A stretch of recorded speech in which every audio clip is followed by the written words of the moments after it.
السلام علیکم ورحمت الله وبرکاته. د سورة الحجرات په 12 آیات کې الله جل جلاله راته وایي ولا یغتب بعضکم بعضا، تاسې یو د بل غیبت مه ځله کوئ، په بل کې غیبت مه کوئ. او د جابر او د ابي سعید رضی الله عنهما څخه روایت دی چې رسول الله صلی الله علیه وسلم بارک ویلي دي ایاکم والغیبه، تاسې ځان وساتئ د غیبت څخه، فإن الغیبة اشد من الزنا، غیبت تر زنا ډیر سخت دی. ځکه وای یو سړی زنا وکي بیا توبه وکاږي، الله یې توبه قبول کړي، خو صاحب الغیبت ته چې غیبت کوي هغه ته مغفرت او بخښه نه کړول کیږي تر هغه وخته چې هغه د غیبت کې کړی وي هغه بخښه نه یې ورته کړي. او انس راته مبارک وای رسول الله صلی الله علیه وسلم بارک المرارت لیلة الاسرى، زه د معراج په شپه باندې پرې قوم باندې رالم چې دوی د مخ غوښې په نوکانو باندې را جلا کولې. فقلت ما وویل یا جبریل من هؤلاء، دغه څوک دي یا جبریل؟ و جبرائیل علیه السلام راته وویل چې هؤلاء الذین یغتابون الناس، دغه انسانان دي چې د انسانانو غیبت پې کوو. او دغه رنګه د برا رضی الله عنه مبارک څخه روایت دی چې رسول الله صلی الله علیه وسلم مبارک وخت خطبه ویله، حتی دومره اواز په زور وسو چې په کورو کې هغه زنانو اورېدل د ده خبرې.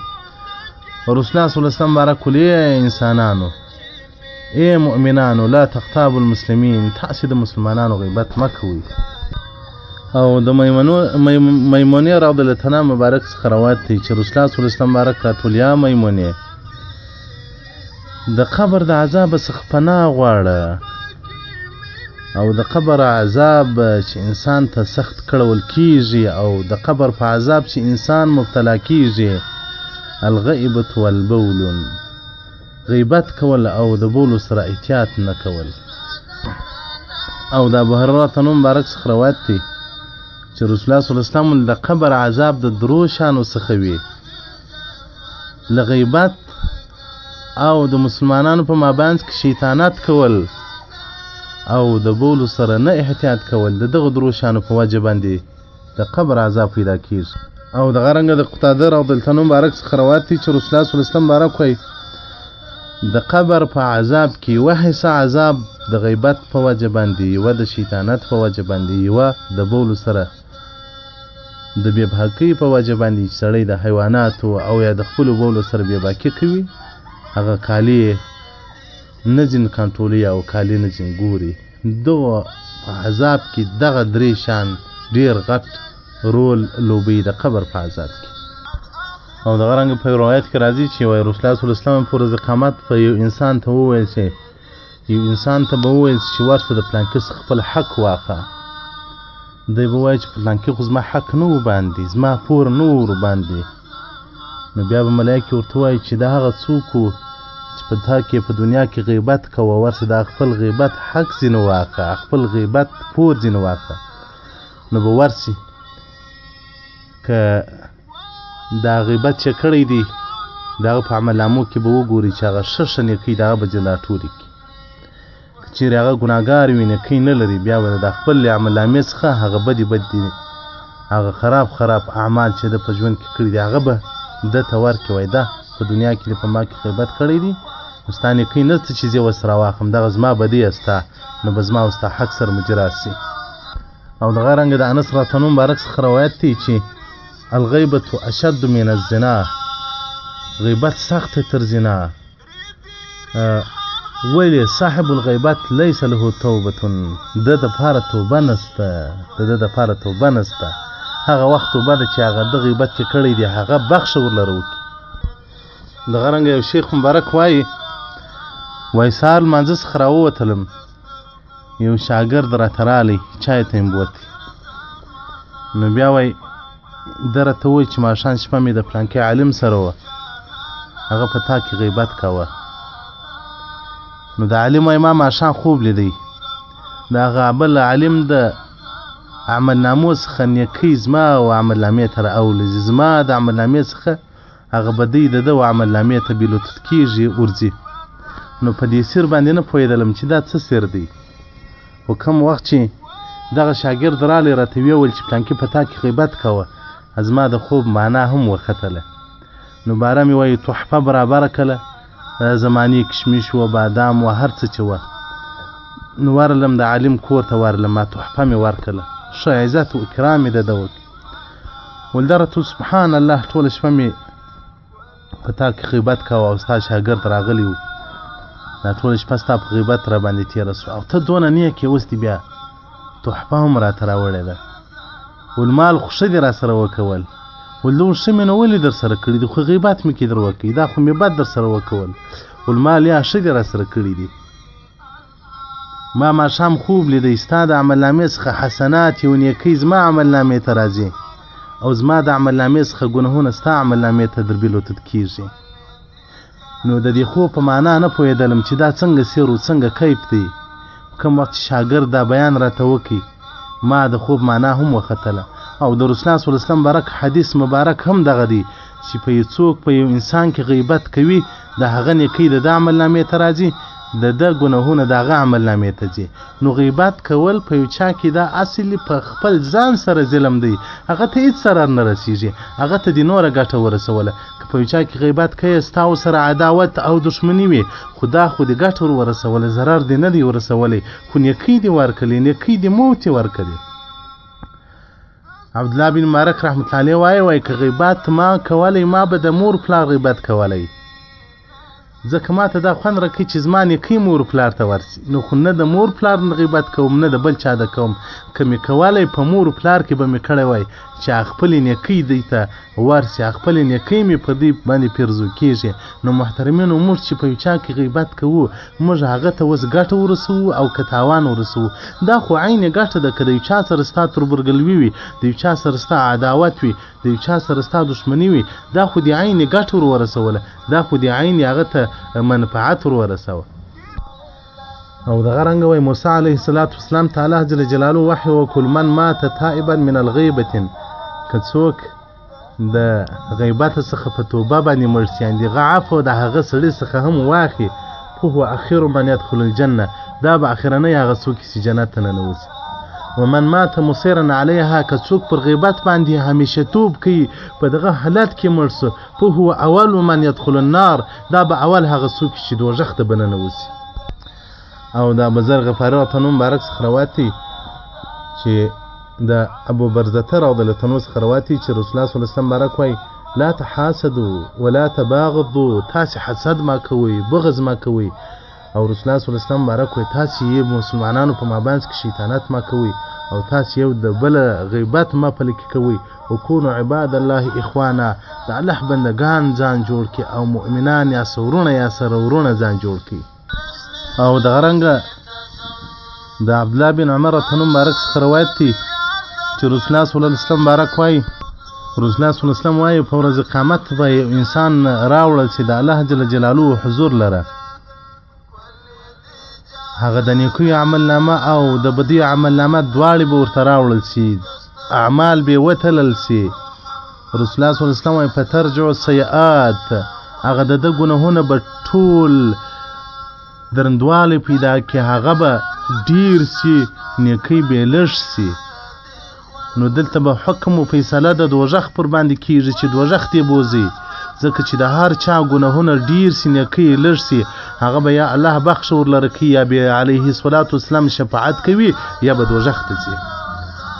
نو وایي بیا به ملایکې یو کاغذ راوړي، هغه کاغذ به د ده هغه د نیکو هغه د ښو اعمالو په طرف کې کښېږدي، هغه به درانه سي. دی به ووایي دغه سړی به غږ وکړي چې یا ربه ما خو چې په ژوند کې څه نیکۍ کړې وې هغه مې هم ټولې ولیدلې را معلومې سوې، او څه بد اعمال چې مې کړې وه هغه هم را معلوم سول. یا ربه نور خو زما په ژوند کې نیکي نه وله، دغه زما عملنامه اوس په چیش باندې درنه سوله. ملایکې به ورته وایي چې پلانکي په تا کې غیبت کړی و، د هغه نیکۍ راوړل سوې، ستا په عملنامه کې جمع کړول سوې، نو الله جل جلاله تا لره عفو وکوله، ستا نیکۍ ډېرې سولې. نو محترمینو باید د غیبت څخه ځان وساتو، د غیبت څخه پرهیز وکړو، د غیبت څخه ځان عادي جوړ نه کړو.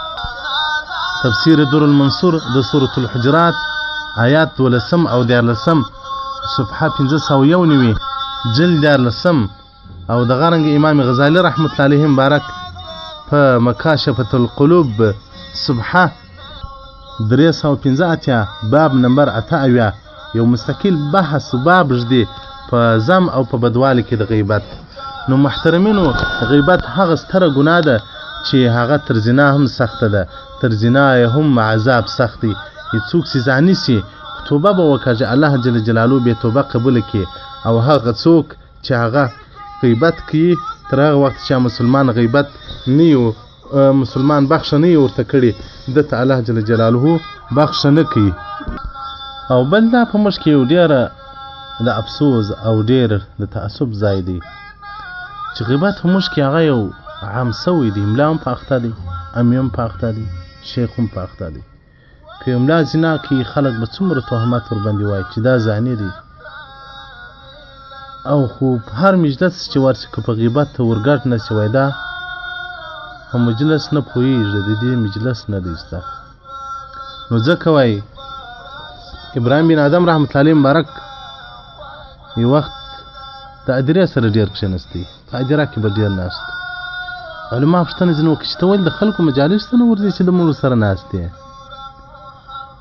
وایي ده ورته مړي تر ژوندو ډېر ښه دي، که زه غیبت کوم د غیبت نه راسره کوي، او د ژوندو سره کښېنئ که ته غیبت نه کوې دی دې په غیبت مبتلا کوي.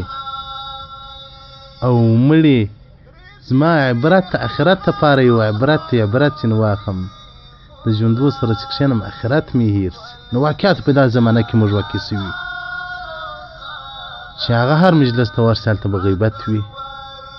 او رسول الله صلی الله علیه وسلم مبارک ول په دوزخ کې مې ډېر د انسانانو هغه تجاران او زنانې ولیدلې. بیا صحابه کرامو پوښتنه ځینې وکړل چې د دې وجه څه شته؟ رسول الله صلی الله علیه وسلم تجاران خپله دنیا هغه چې الله ورکړې ده د هغه دپاره یې نه استعمالوي، په نارواو کې استعمالوي. او ښځې هغه غیبت ډېر کوي، نو دا عمل په ښځو کې بیخي ډېر دی. الله جل جلاله دې زموږ ماحول زموږ معاشره له دغه یو عظیم او بدې ګناه څخه خلاص کړي. یو وخت مې د امام شرعاني رحمت الله علیه کتاب تنبیه المختارین کتی، هغه د غیبت په بیان په پای کې بیا ویلي وه چې که سړی د یو چا غیبت وکړي او هغه ته نه ورسېږي، دی تر هغه له مخه د هغه په حق کې مغفرت وغواړي، الله جل جلاله به بیا په دغه ګناه نه ونیسي. نو بیا ډېر کې چرتمن وم. خو بل وخت مې په تفسیر مظهري کې د سورة الحجرات د 12 آیات په تفصیل کې هم ولیدل. خو اوس الحمدلله په در المنصور جلد 14 صفحه 580 کې یو روایت ذکر کوي د انس رضی الله عنه څخه چې رسول الله صلی الله علیه وسلم کفاره الغیبه، کفاره د غیبت هغه دا ده ان تستغفر لمن اغتبته، چې ته مغفرت وغواړې دغه چا دپاره چې تا په هغه کې غیبت کړی. دغه رنګه امام بیهقي رقم د حدیث 4980 کې ذکر کړی دی. او جلال الدین سیوطي رحمت الله علیه په در المنصور جلد 14 صفحه 509 د سورة الحجرات د 12 آیات په تفصیل. او دغه رنګه وایي د عبدالله بن مبارک رحمت الله علیه څخه روایت دی چې دی وایي و اذا اغتاب رجل رجلا، چې یو څوک د یو چا غیبت وکړي او بیا په هغه باندې هغه نشي خبر، خو دی د هغه دپاره مغفرت وغواړي، الله جل جلاله به معاف کړي. نو محترمینو غیبت مه کوئ په چا کې.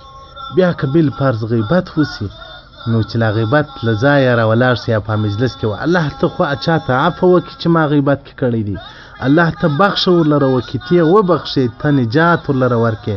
نو چې ته بیا رحم پر ده باندې وکړې، الله جل جلاله به دې بیا نه په ونیسي. او که غیبت هغه ته ورورسېدی بیا تر هغه وخته پورې معافي نسته چې تر څه وخته پورې هغه د بخښلی نه یې او د عفو نه یې درته کړي. الله جل جلاله دې موږ ته هغه اعمال را نصیب کړي چې الله په راضي کېږي. د هرې وړې او غټې ګناه څخه دې الله موږ ته اجتناب راکړي. الله عاجز یو، ډېر عاجز یو. الله شیطان را سره ده، نفس را سره دی، هوا را سره ده، د دنیا د معاشرې تقاضا را سره ده. الله پاک د ټولو څخه ته حفاظت راکړي، ته مو وساته، ستا په حفاظت مو وساته، ستا په فضل مو وساته.